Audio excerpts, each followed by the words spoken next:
নমস্কার, আমি অঞ্জন বন্দ্যোপাধ্যায়। আপনার রায় অনুষ্ঠানে আপনাদের সবাইকে স্বাগত জানাই।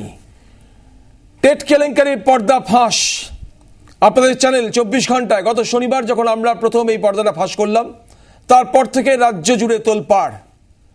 রাজ্যের সর্বত্র, রাজ্যের বিভিন্ন প্রান্তে ক্ষোভে বিক্ষোভে ফেটে পড়ছেন অসংখ্য পরীক্ষার্থী, অসংখ্য মানুষ। প্রায় 45 লক্ষ যদি পরীক্ষার্থী হয়ে থাকেন, যেটা কোর্টে হলফনামায় পরে বলবেন 30 লক্ষ, তার আগে সাংবাদিক বৈঠকে বলবেন প্রাথমিক শিক্ষা পর্ষদ, তার আগে বলবেন 18 লক্ষ। যদি মাঝের অঙ্কটাও ধরি 30 লক্ষ যদি হয়, মাত্র 18,000 পাশ করেছেন। বাকি 29 লক্ষ 82,000 মানুষ এবং তাদের পরিবারের প্রায় 1.25 কোটি 1.5 কোটি মানুষ, তাদের অসম্ভব ক্ষোভের মুখে এই মুহূর্তে প্রাথমিক শিক্ষা পর্ষদ এবং রাজ্য সরকার। কারণ 48 ঘন্টা কেটে গেল, এত বড় একটা দুর্নীতি ফাঁস হয়ে যাওয়ার পরেও সরকারের দিক থেকে এমন নির্বিকার আচরণ রাজ্যের বহু প্রান্ত থেকে বহু মানুষ ভেবে উঠতে পারছেন না। রাজ্যের সর্বত্র ক্ষোভ বিক্ষোভ দেখলাম আমরা বিভিন্ন জায়গায়, রাজভবনের সামনে অথবা এই কলকাতার অন্য কোনো প্রান্তে অথবা বিভিন্ন জেলার বিভিন্ন প্রান্তে দল নির্বিশেষে, কোথাও ফরওয়ার্ড ব্লক, কোথাও সিপিআই, কোথাও ডিওএফআই, কোথাও কংগ্রেস, কোথাও বা বিজেপি, তাদের বিক্ষোভ করতে দেখেছি আমরা। সর্বত্র যখন বিক্ষোভ ছড়াচ্ছে, রাজ্যের বিভিন্ন প্রান্তে যখন এই বক্তব্যটাই উঠছে যে কোথাও একটা তদন্ত হচ্ছে না কেন, তদন্ত হোক, দোষীরা শাস্তি পাক, এই যে ন্যূনতম দাবি এবং যে কোনো গণতন্ত্রের বেসিক ন্যূনতম দাবি যখন এইটা ওঠে, তখন রাজ্য সরকার কি বললেন শেষ পর্যন্ত সন্ধ্যেবেলায় সেটা শুনবো। তবে তার আগে আরও একবার সুরঞ্জনা চক্রবর্তী, দক্ষিণ 24 পরগনা প্রাথমিক শিক্ষা সংসদের চেয়ারপারসন, তার সেই বক্তব্য আমরা পরশু থেকে বারবার শোনাচ্ছি। আর একবার খুব সংক্ষেপে অল্প কথা একবার শুনে নিই প্রথমে সুরঞ্জনা চক্রবর্তীকে কণ্ঠ। কারণ আবার বলছি, শুনে নিই এই কারণে বলছি, সুরঞ্জনা চক্রবর্তীর এই কণ্ঠ এটাই হয়ে যাবে এখন আমাদের আলোচনার প্রধান বিষয়। শুনে নিই একবার। আপনি আমাকে ডাইরেক্ট ফোন করতে পারছেন, আপনি করেননি। আপনি অনেক মাধ্যম করেছেন অনেকটি। যোগবাবু বলেছে, নিরঞ্জন বাবু বলেছে যে মমতা মন্ডল এই কেসটা তুমি একটু দেখো বলার সঙ্গে সঙ্গে দেখা হয়ে গেছে, দেখা কমপ্লিট। প্রথম পরিচয় দল করে, সরকার দলের ছেলে মেয়েদেরই দিয়েছে, মাথায় রাখবেন সিপিএম এর কাউকে দেয়নি। মাথায় রাখবেন সিপিএম এর কাউকে দেয়নি। সুরঞ্জনা চক্রবর্তী এ কথা বলেছিলেন। আমরা গত শনিবার, আজ সোমবার, এই মুহূর্তে বাজে 7:40, আমরা শনিবার দিন বিকেল 4টের সময় এই খবরটা আমরা প্রকাশ করেছিলাম। তারপর 48 ঘন্টা কেটে যাওয়ার পর এবার শিক্ষামন্ত্রী ব্রাত্য বসু তিনি কি বললেন, রাজ্য সরকার কি ভূমিকা নিচ্ছে শুনে নিই প্রথমেই। আমি জানি না টেলিফোন রেকর্ডিং এ তিনি কি বলেছেন, আমি খুব একটা খোঁজ নিয়ে দেখবো তিনি কি বলেছেন। আমি জানি না, খোঁজ নিয়ে এটা নিয়ে আরো পরবর্তীতে বলতে পারবো। না আমি জানতে চাইবো এই ধরনের কথা কেন বলেছেন, আমি কোনো জানি না। আমি আগে জানিয়ে খোঁজ নিই, আগে খবরটা জানি। ব্রাত্য বসু শনিবার দিন সন্ধ্যেবেলায় এই খবর প্রচার হওয়ার পর আমাদেরকে বলেছিলেন তিনি খোঁজ নিয়ে দেখবেন, তিনি তদন্ত করে দেখবেন সব বিষয়টা, খবর নিয়ে তারপর তিনি বলবেন। তারপর 48 ঘন্টা কেটে যাওয়ার পর তিনি নিশ্চয়ই খোঁজ নিয়েছেন। খোঁজ তো নিলেন কোথায়, নিলেন কি এবং বললেন কি, আজ সন্ধ্যেবেলায় তিনি কি বলছেন শুনে নি প্রথমে। আমি একটু আগেই ভদ্রমহিলার সঙ্গে আমি কথা বললাম, উনি আমাকে বললেন উনি এইমাত্র একটি প্রেস রিলিজ করেছেন, আজকে দুপুরবেলা বোধ, আমি জানি না, এখনো দেখিনি আমি সেটা। উনি আমায় বলেছেন যে ওনার গলাটা সম্পূর্ণ বানানো, ট্যাম্পার করা হয়েছে, ওটা ওনার গলাই নয়। স্টিং অপারেশন আমাদের ক্যামেরায় তোলা আছে এবং আনকাট আমরা দেখিয়েছি। না, উনি তো বলছেন না গলা। আমি স্টিং অপারেশনটা দেখিনি আপনার, এটা ঠিক। আমি যেটা শুনেছি না, এটা উনি বলছেন ওনার কোনো ভিজুয়াল নেই। আমায় যা বলেছেন, আমাকে উনি বলেছেন ওনার কোনো ভিজুয়াল নেই, একটা গলা শোনানো হচ্ছে। কিন্তু এত বড় একটা অভিযোগ, যেখানে মুকুল রায়ের নাম আসছে, যেখানে পার্থবাবুর নাম, যদি উনি বলে থাকেন তদন্ত করবেন। না, যদি উনি বলে থাকেন যে গলাটাই সাজানো, গলাটাই বানানো, গলাটাই ট্যাম্পার করা হয়েছে, তাহলে আর পুরো ব্যাপারটাই তো বোঝাই যাচ্ছে এটা বিরোধীদের এক ধরনের অপপ্রচার। বিরোধীদের পুরোটাই একটা সাজানো বিষয়, কিন্তু আপনি ওটা কি সত্যি বলে মেনে নিচ্ছেন যে উনি যেটা আমি বলছেন? তো উনি যেটা আমাকে বলছেন এবং উনি এই মর্মে প্রেস রিলিজ করছেন, তিনি আমার একজন সরকারের আধিকারিক, আমি তার কথা বিশ্বাস করব না কেন? আমাকে ডিপিএসসি চেয়ারম্যান, আমার সরকারি আধিকারিক, তিনি আমায় জানিয়েছেন তার গলাটা সম্পূর্ণ বিকৃত করা হয়েছে, ওটা আমার গলাই নয়। আমি তার কথাতেই আস্থা রাখছি এবং আমি আপনাকে বলছি, আবার যেটা বলি, যে 4 মাস ধরে আমাদের সম্পূর্ণ নিয়োগ প্রক্রিয়া সুষ্ঠুভাবে চলেছে, প্রায় যখন সমাপ্তির মুখে এবং সেটা যখন এত মসৃণভাবে চলছে, হ্যাঁ, তখন এই একমাত্র বিরোধীরা কিছু বিরোধীরা তো বলতেই পারেন, বিরোধীরা বলেই থাকেন, কিন্তু তার যেটা বক্তব্য, আধিকারিকের যেটা বক্তব্য, আমি তো সেটাই চূড়ান্ত বলে গ্রহণ করব। ফলে তদন্তের প্রয়োজন নিষ্প্রয়োজন। এক হাস্যকর বক্তব্য নিয়ে উপস্থিত হচ্ছেন ব্রাত্য বসু। রাজ্য সরকার গত 48 ঘন্টা ধরে এই সরকারের কোনো এক ব্যক্তি কোথাও কোনো জায়গাতে বললেন না যে অন্তত ন্যূনতম কথা যে দুর্নীতি যদি থাকে কোথাও তদন্ত করব, দোষী প্রমাণিত হলে শাস্তি দেব, এই কথাটা বললেন না। তার বদলে যে কথাটা বললেন তার মতন ভয়ঙ্কর কথা আর কিছু হতে পারে না। আমাদের অনেকগুলো প্রশ্ন আছে। স্পষ্টভাবে 24 ঘন্টা আমরা এ খবর প্রচার করেছি, আমরা যদি খবর বিকৃত করে থাকি মামলা করুন Suranjana Chakraborty. Challenge, open challenge দিচ্ছি সুরঞ্জনা চক্রবর্তীকে, মামলা করুন, আমরা সেই মামলা ফেস করব।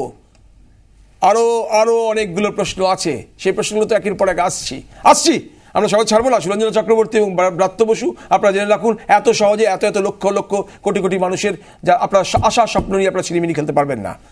আমরা এর আগে আমরা এখানে স্টুডিওতে যারা উপস্থিত আছে তাদের সঙ্গে কথা বলি। আমার সঙ্গে রয়েছেন শঙ্কর কুমার মণি, টেট পরীক্ষার্থী ছিলেন এবং কৃতকার্য নন, আমি আপনার সঙ্গে কথা বলবো। আর রয়েছেন কংগ্রেস নেতা নির্বেদ রায় এবং অধ্যাপক রতন খাষ্টবিশ।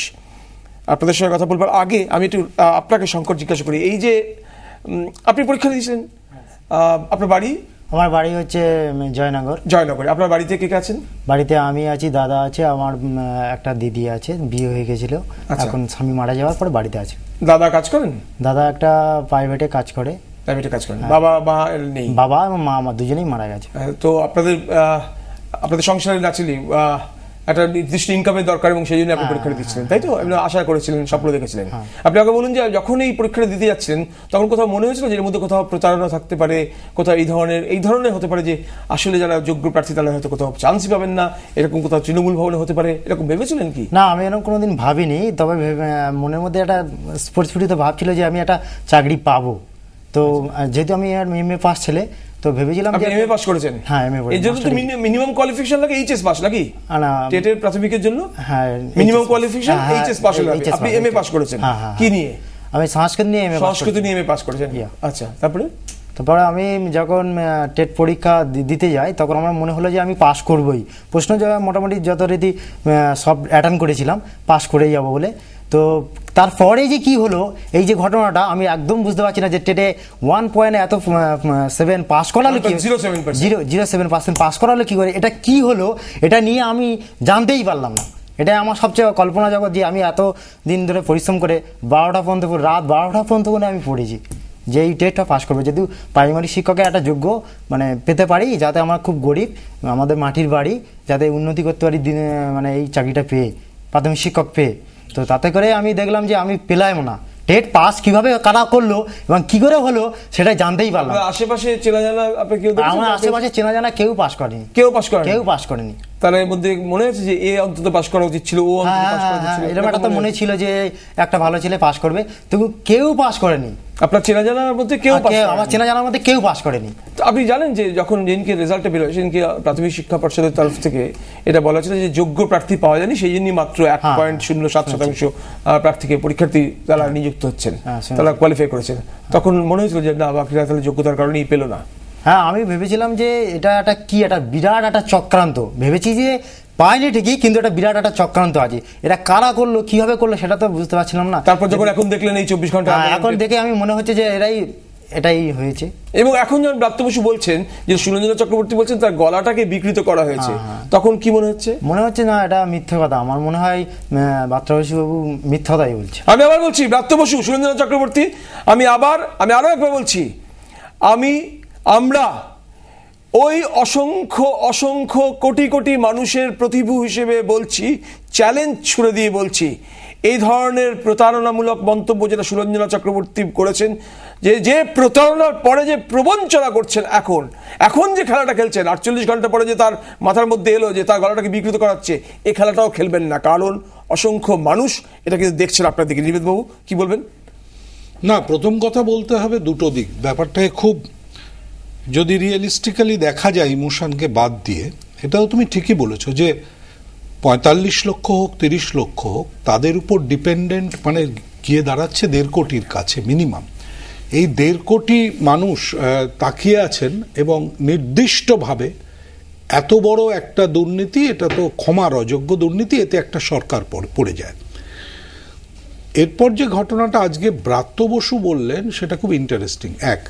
ব্রাত্য বসুর একটা পেশাদারি জায়গা আছে যেখান থেকে উনি বুঝতে পারেন যে গলার নকল হচ্ছে কি হচ্ছে না। নাট্য ব্যক্তিত্ব, বহুদিন ধরে নাটক করছেন, এমনকি মিথ্যা কথাও ভারী সুন্দর নাটকীয়ভাবে বলতে পারেন। এটা হচ্ছে একদিক। ফলে উনি নির্দিষ্টভাবে তার পেশাদারিত্ব দিয়ে বুঝে উঠতে পারেন যে এটা হয়তোবা সত্যি কথা, যে এটা বিকৃত করা হয়েছে গলা। তাহলে কিন্তু তার কর্তব্য হলো, তার আধিকারিকের উপর এত বড় একটা মিডিয়া সন্ত্রাস চললো, তার কর্তব্য হলো ইমিডিয়েটলি সিবিআই তদন্তের ব্যবস্থা, ইমিডিয়েটলি। আর যদি না হয় তাহলে বুঝবো এটার সঙ্গে উনি জড়িত সরাসরি। যদি তদন্ত থেকে সরে যান তার মানে শুধু এই যে নামগুলো উঠে এসেছিল তার সঙ্গে উনিও জড়িত, এবং একদম শীর্ষ জায়গা থেকে ওনাকে বলা হয়েছে যে এই কথাগুলো বলে দেওয়ার জন্যে। মানুষের কাছে এই উপলব্ধিটা আসবে, কারণ এই ঘটনাটা যখন ঘটছিল, এই স্ট্রিং অপারেশনটা এবং এই ঘটনাটা যখন আমরা 24 ঘন্টায় বেরোচ্ছিল, সেই সময় আমি রায়গঞ্জে ছিলাম। আমার সঙ্গে সবাই মানে আমাদের সমস্ত নেতারাই ছিলেন, প্রদীপ ভট্টাচার্য, সোমেন মিত্র, দীপা দাস মুন্সি, ডালুদা, মানে 2 কেন্দ্রীয় মন্ত্রী, সবাই ছিলেন। আসার সময় মালদায় এসে সাংবাদিকরা বললেন যে এই ঘটনা ঘটেছে। তো আমরা সবাই পুরোটা শুনিনি, কেউ কেউ বলছেন কি সাংঘাতিক ঘটনা, জানেন এটা বেরিয়ে গেছে এরকম। তো তখন আমরা বলছি যে এরকম একটু বলুন ব্যাপারটা, বা দেখবো, আমরা দেখে বলবো। তখন একটা মারাত্মক অভিযোগ করেন সোমেন মিত্র, বলেন যে আমার তো এইটা এখন বেরোলো, এটা তোমাদের শুধুমাত্র, আমি তো জানি যে একটা কোচিং ক্লাস তৈরি করা হয়েছে, কোচিং সেন্টার, সেই কোচিং সেন্টার থেকে 59 জন পেয়েছে পর পর পর পর। ঠিক যেভাবে তুমি দেখালে, এই ঘটনাটা আমি জানতাম যে একজন বিধায়কের 5 জন আত্মীয় পেয়েছেন। এবার ঘটনা হচ্ছে এই একটি এত বড় স্ক্যাম, এটা পশ্চিমবাংলায় এত বছরেও এরম ওপেনলি, এটা হচ্ছে গিয়ে শুধুমাত্র হিমশৈলের মাথা চূড়া। এর পরে যেটা আছে সেটা হচ্ছে গিয়ে এই টেট পরীক্ষার্থীর টাকায় ব্রিগেড হবে, এই টেট পরীক্ষার্থীর যাদের অ্যাপয়েন্টমেন্ট দেওয়া হয়েছে তাদের কাছে লক্ষ লক্ষ টাকা নেওয়া হয়েছে। আপনার বক্তব্য এর মধ্যে আর্থিক কেলেঙ্কারি জড়িত? হ্যাঁ, একদম। তাই তো উনিও জানেন। আপনাদের মনে হয়? তাই? হ্যাঁ, সবাই এখন পরিষ্কার। আমার মনে হচ্ছে এটা। আপনার মনে হচ্ছে? কেন মনে হচ্ছে? কারণ এটা একটা দুর্নীতির একটা বিরাট পয়েন্ট আজকের রাজনীতিতে। যে আপনি কি শুনেছেন যে টাকা নেওয়া হচ্ছে, টাকা যাওয়া হচ্ছে ইত্যাদি? কিছু তো শুনেছি, শোনা যায়।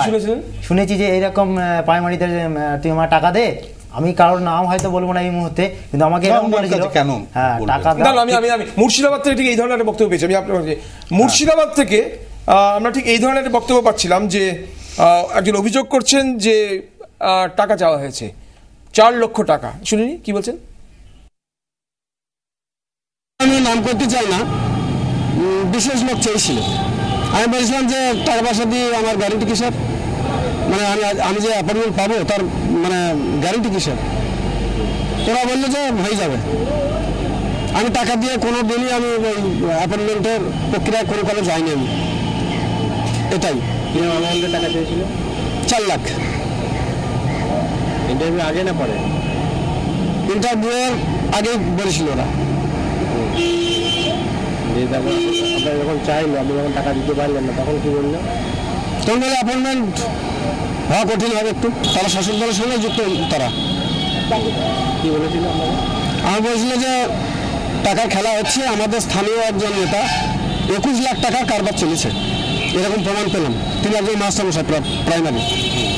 উনি আমাকে ব্যক্তিগত বলেননি, আর একজন শিক্ষক আমাকে বলেছিলেন যে কারবার করছি, সুতরাং তুমি যদি টাকা দাও তবে অ্যাপয়েন্টমেন্ট হবে, নচেত অ্যাপয়েন্টমেন্ট বড় কঠিন হবে। এটা একটা অভিযোগ পেলাম আমরা, এক ভদ্রলোক তিনি অভিযোগ করছেন তার কাছে 4 লাখ টাকা চাওয়া হয়েছিল। আমরা বলছিলাম যে তিনিই সত্য বলছেন, আমরা একথা বলছিলাম যে তিনি 4 লাখ টাকা, তিনি বলছেন 4 লাখ টাকা চাওয়া হয়েছিল, অতএব এটাই সত্য। কারণ অন্য পক্ষের একটা বক্তব্য থাকতে পারে, যে কোনো ঘটনার ক্ষেত্রে এটাই স্বাভাবিক। কোনো একটা অভিযোগ উঠলে যে পক্ষের বিরুদ্ধে অভিযোগ তাদের বক্তব্যটাও নিতে হয়। এক্ষেত্রে এক্ষুনি শঙ্কর কুমার মণি বলছেন যে তিনি শুনেছেন অনেক জায়গা থেকে, মুর্শিদাবাদ থেকে শুনলাম টাকা চেয়েছেন তার কাছ থেকে, আর অনেক জায়গা থেকে অভিযোগ আসছে। তা সত্ত্বেও আমরা বলছি না সরাসরি হ্যাঁ টাকাটা চাওয়া হয়েছেই, আমরা বলছি অভিযোগটা উঠছে। কিন্তু ব্রাত্য বসুরা এত বড় অভিযোগটা ওঠার পরেও যার বিরুদ্ধে অভিযোগ সুরঞ্জনা চক্রবর্তী, তারই কথা শুনে বলে দিলেন না এই ধরনের ঘটনা ঘটেনি। আমি বলছি 24 ঘন্টা চ্যানেল থেকে আমরা তো প্রস্তুত হয়ে বসে রয়েছি। আমাদের সঙ্গে জহর মল্লিক আরও একজন রয়েছেন, টেট পরীক্ষার্থী।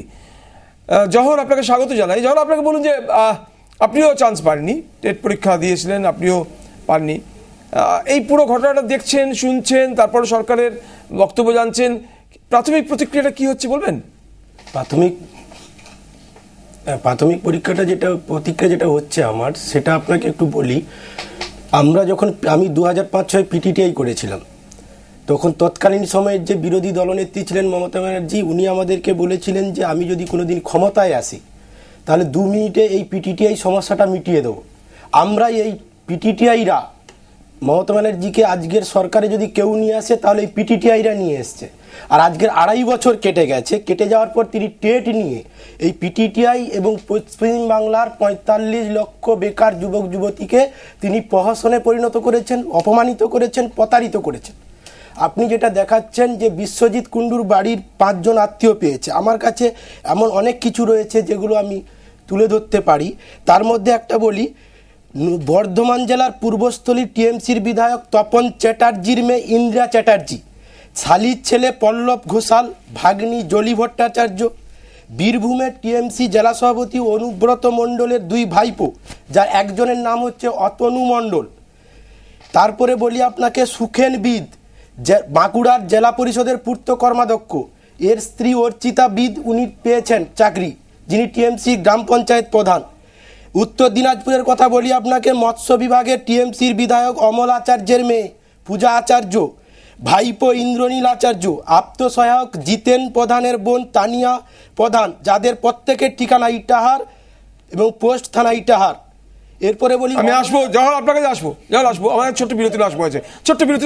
আমি বুঝতেই পারছি এটা আপনি ডিটেল তালিকাটা আপনার কাছে রয়েছে, এবং সত্যি তো সব জায়গা থেকে এইটা ঘটনাগুলো আসছে, এবার তথ্যগুলো বেরিয়ে আসছে, এবং তথ্য যখন বেরোবে আরও তথ্য বেরোবে, উত্তর কিন্তু দিতে হবে। আমরা ছোট্ট বিরতি নেবো, বিরতির পর ফিরবো এই প্রশ্নগুলো নিয়েই। সুরঞ্জনা চক্রবর্তী, আপনি যে বললেন বক্তব্য বিকৃত করা হয়েছে, ব্রাত্য বসু বললেন অতএব তদন্তের প্রয়োজন নেই, আমাদের নির্দিষ্ট কয়েকটা প্রশ্ন রয়েছে। বিরতির পর সেই প্রশ্ন এবং তারপর আলোচনা। ছোট্ট বিরতির সঙ্গে থাকুন 24 ঘন্টা।